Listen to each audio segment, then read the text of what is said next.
Hey, this is Jordan with Framing the Red. You're listening to the Nonsense Chronicles with Doug and Rob.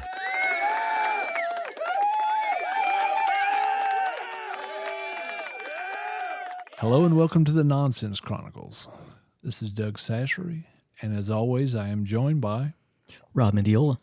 Greetings, Rob. Greetings, Doug. It is a Monday recording today. Yeah, we've been mixing it up. Yeah, we have been. Now we need to catch up again since Yep. traveling's about to start again. But today, we have Mr. Justin Whitfield from the Wildcatter Saloon. Hey, Justin. How you guys doing? Very good. Good, man. Justin's outfit out there, he does have the best setup for his style. Well, that size venue. It's like a multi setup. Yeah, like in the Houston area, Conroe Ice House.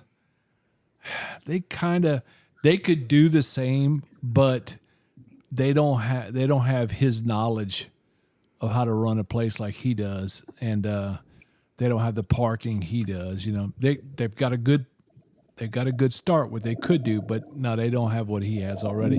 And a big thing too is Justin. I didn't realize this, but I thought Wildcatter when we first met. I just figured Wildcatter was your first go round, but it wasn't, huh? No, it was. I always tell people my first bar was a starter bar, and my second bar was a masterpiece. Yeah, There you go. no doubt. Yeah, it's hard to believe that somebody would go from one and then do another after, man. Yeah, but no, he's in the life. But Oh yeah, no, I was done with the bar business after the first one. God dang, It's just all the stars aligned perfectly. I'm talking perfectly. That I would end up with Wildcatter. Wow. yeah, and and you survived the biggest panic of them all, didn't you? The COVID one and the Hurricane Harvey one.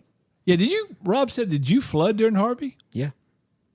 Yeah, you want to hear a funny story? Actually, this Yeah. is bar rescue related. As I'm watching the airing of Shelly and Jeff, the owners that went through the bar rescue process on TV with the Wildcatter, they're talking about the damage they sustained from a previous flood, and they talked about lightning striking the building, causing some electrical damage. And the lady asked Shelly, she goes, "What's going to happen next, you think?" She goes, "I don't know, some force of nature, natural disaster." And then she says it on TV for the first time. It was airing the first time. We were literally, it was a Sunday night when we're sitting there getting the bar ready for Hurricane Harvey because it's just now approaching us. Jesus. How crazy is that? Yeah. That's very nutty, man. That's I mean, you can't even write that in a script. Yeah. It's just the timing of it. It's crazy.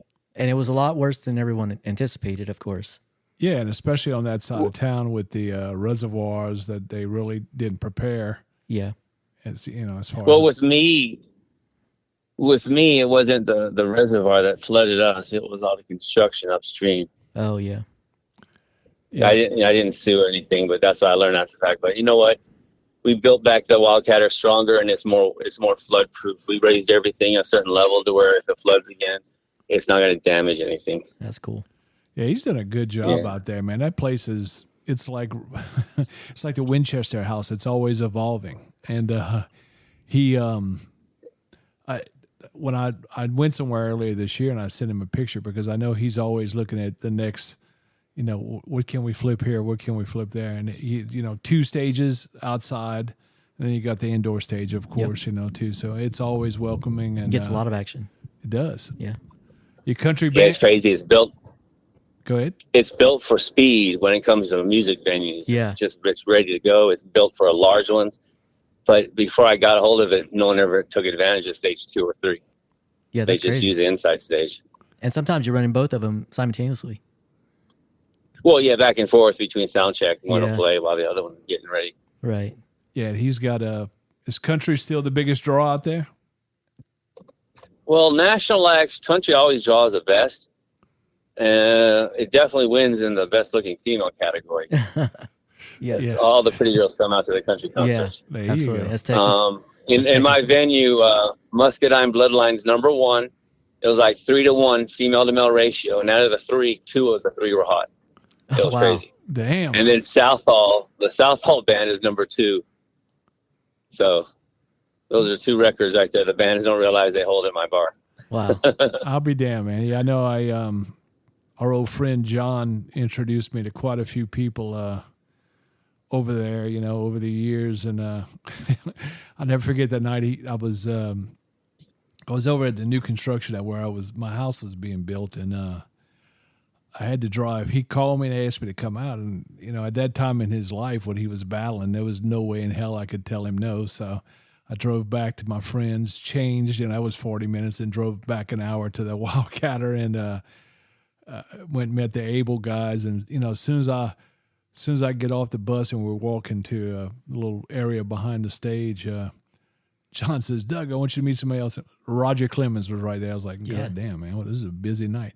And I wanted to get a picture with him, but man, I could tell he had probably taken 1,000 pictures just walking from the gated area where they let him in to get up on that porch. And I said, I'm not going to do that to that guy right now, because I guarantee Justin has some good pictures of him. No, I know. I said, I bet that I will catch him at the Wildcatter again. So I'll have to do that again eventually.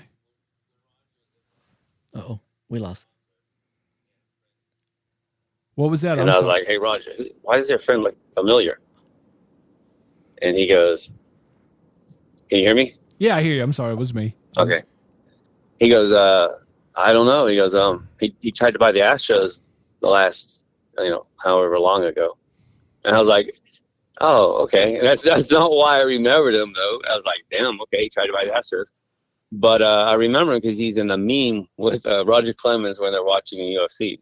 So it's funny how that works. It is weird, man. You've done good out there, man. And what was some of the lessons you learned at that first club? Because I remember you posted something about chasing a guy down or something one night. Oh, yeah. Well, man, I owned a bar in A-Leaf, on the edge of A-Leaf. Oh, yeah. When I opened it, the area wasn't so shady, but man, it got shady over the years. And I had that bar 12 years. I mean, right before I sold it, there was some local drug dealer thug that I threw out earlier came by and shot up my bar during business hours. I'm sitting at the bar, and I literally, in slow motion, see the trajectory of this friggin' bullet going through the air. I see the ripples. I swear, I shit you not. And long story short, I downplayed it to everyone. It was a BB gun. No, it wasn't. But it was. I did find the bullet. It bounced off the pool table. I believe it was a .380 shell. Damn, Jesus. So it was a small caliber, but big enough to go through the commercial plexiglass I had up front. That stuff is strong. Yeah. That's amazing. So, man. Jesus, yeah. Well, you've done much better now. Yeah. Oh, yeah. Yeah. But my biggest lessons were in management and ownership. With Wildcatter, me and Carmen, she sold out. I own the whole place now. She and I are still friends. We get along. My first business wasn't like that. And y'all if you ever saw my episode of Bar Rescue, Bar Rescue. What happened the year prior to Bar Rescue was worse than the actual Bar Rescue period. Wow. So I learned a lot about who I surround myself with. So it works out a lot better that way. Yeah, it really does, man, because it's not, it's like you've learned, it's not a sprint, it's a marathon, man, with those things. And it's planning and surrounding that. That's the one thing, I talk about the machine shop, just how smooth it runs, and what a great venue it is, because so many bands have come up and gone through the machine shop. But I tell you what, it's all about personnel there too, and that's one thing that the Wildcatter is second to none too. Justin runs a very good team, man. So, thank you. Yeah, if you ever go into Houston and you're out and you want to go out and go to the Wildcatter, you will have no problems with anybody being a jerk. That place is run top notch. Yeah, and the service is great. Always feel safe there, Yeah, you're great. One of my favorite stories is Danny Worsanoff sent me a text after he performed at the bar. He's the lead singer for Asking Alexandria. Right.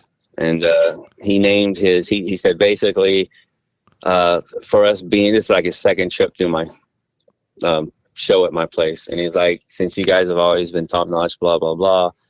It's always my favorite. It's my favorite stop. I am officially naming my new guitar the Wildcatter. Oh, nice. And he took a picture of the guitar and sent it to me. That dude's cool. really cool. That's pretty sweet. Yeah, man. No, that's it. You've got a good reputation out there, man. Like I said, the only thing about the Wildcatter is boy, that was a mess up. If you pass the road up, you will have to circle again. Have you ever passed the road up? Yeah. I never have. No, I mean, I think I once you tell know- people only the cool people know where we're yeah, at. if you know it, if you've been there, you're not going to miss it, man. I mean, I've seen tour buses pass it up. So yeah. Oh, wow. Yeah. So Hey, I've passed it before. oh wow, So, I never have. That's so always it good. happens. that's good, man. Are you serving crawfish out there still? I am. Crawfish season is probably my busiest season, Wow. part of the year, non-concert.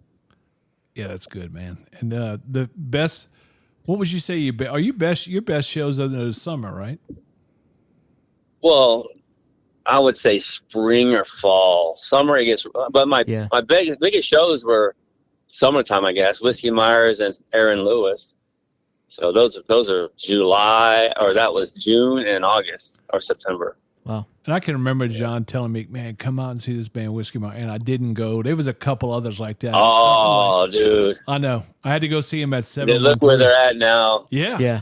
yeah. And it was Carmen booked them, and we couldn't have booked them at a better timing because we booked them. They appear on Yellowstone. Their albums go 1, Boom. 2, and 5 on their backlog, and Yeah. then boom, they play at our bar. Yeah. That's awesome. That's it's funny because Our very first concert too was that one. oh Wow. damn, yeah, that's nice, man. Yeah, because I didn't. Well, it's know, not nice when you're green and you're not exactly ready for that. You know, Yeah, I didn't know. well, it's I didn't know how to set the bars. I didn't know how to. We were charging bar prices for beer at a Whiskey Myers concert. $3 a beer, Wow. best deal in town. and I still did $50,000 that night in sales Jesus, Dang. man. on $3 beer. And man, that was before because I started watching Yellowstone, and my dad got me to watch it, and I heard the music about it. I had no clue who it was, so I looked up and said, "Who is this? Whiskey Myers?" I had to ask some friends in Dallas. Yeah, okay, yeah, man, they're damn good, And then they had them before. But you also If you- have private events, right? Oh yeah, we You're still do doing all that private stuff. We events? try not to shut the bar down for any of them though. Okay. But you have But like we a back have. bar that you can do that in. Yeah, well, it's a 3.5 acre property with 2 separate bars Yeah. and an island bar. So really 3 bars, Yeah, and that's it's true. got a green room. Wow. But we just had a wedding this past weekend. We actually try to downplay weddings because Yeah. they're so demanding on what they need, and I'm Right. like, hey, I'm not charging you about $300 for 3 hours. Yes. Dang. I'm not doing that much work for it, Yeah. They're not going to get that anywhere else No, that's either. bargain basement, Yeah. man. Yeah. Dude. Yeah, that's- it's just we work on alcohol sales, so Yeah. there's a minimum spend too. But Yeah.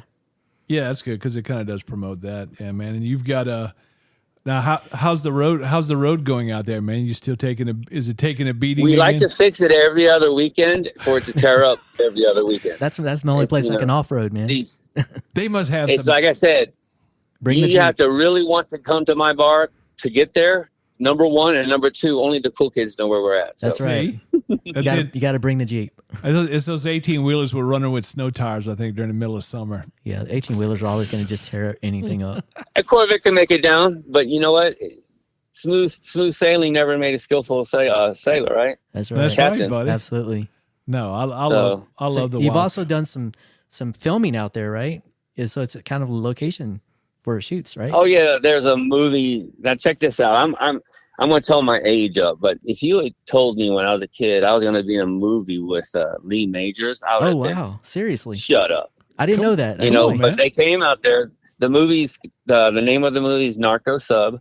They needed a Central American looking bar, Mhm. so they fly a drone over the place, and it could pass as a Central American looking bar.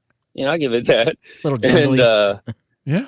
yeah, Yeah. And I told him, he asked me, what do you want to charge me to film a scene here too? And I said, it will cost you 1 line in the movie, and I want to be in that line. Oh, that's a good deal. So he put me in the opening scene, and I get to be the bartender who drugs 2 girls so we can kidnap them. Oh, wow. That's quality, awesome, man. quality people there, Oh my Yeah. God, that's awesome, That's too dude. cool. Tom Sizemore is actually in the movie as well. Oh, wow. I'll be damn, man. And that's called And Narco then Robert Sub? Elizondo. Remember Roberto Elizondo? Where Yeah, Robert, he's always the bad guy, the bad Mexican guy, gang member. Yeah. I'll be damned, man. And that's called Narco Sub. Narco Sub. I'm gonna have to check it out. Now I'm gonna have to watch it. Yeah, Yeah, now, I'm a big $600 million fan. It was actually released in theaters too. I was like, wow, this is a real deal. And how many music videos have you shot there? At least 10 or 12. Oh wow, I didn't realize that. Yeah, I don't charge them, you know. Oh, wow, people want to ask cool. me if they can, film in the back bar. And I'm like, sure. How much you gonna charge? No charge. Just give my place credit if the music video ever blows up. That's good. That's a good idea, man. Good I mean, trade. you've always been very fair with everybody you work with, and I know when people have been down, you've gone out of your way to help out any way you possibly could. You've opened up your place over there, so you're good in my book for life, man. Absolutely. Oh, I appreciate it, man. Well, give us. I know you got. Go ahead. Go ahead. No, I was going to tell us. Give us what you got going on this summer, man. Well, actually, I'm starting to book some big shows. Funny how you say you like Whiskey Myers, because we're about to sign a contract on the next up and coming, already kind of hot Whiskey Myers type band. Their music was even on Yellowstone, so it's going to be a big show. Stay tuned on that one. Cool. Okay. Austin Meade, we just signed. Oh yeah, I know that name. Yeah, he's got a few songs. I actually had one of the songs on my playlist, so it was nice when the opportunity came up to book him.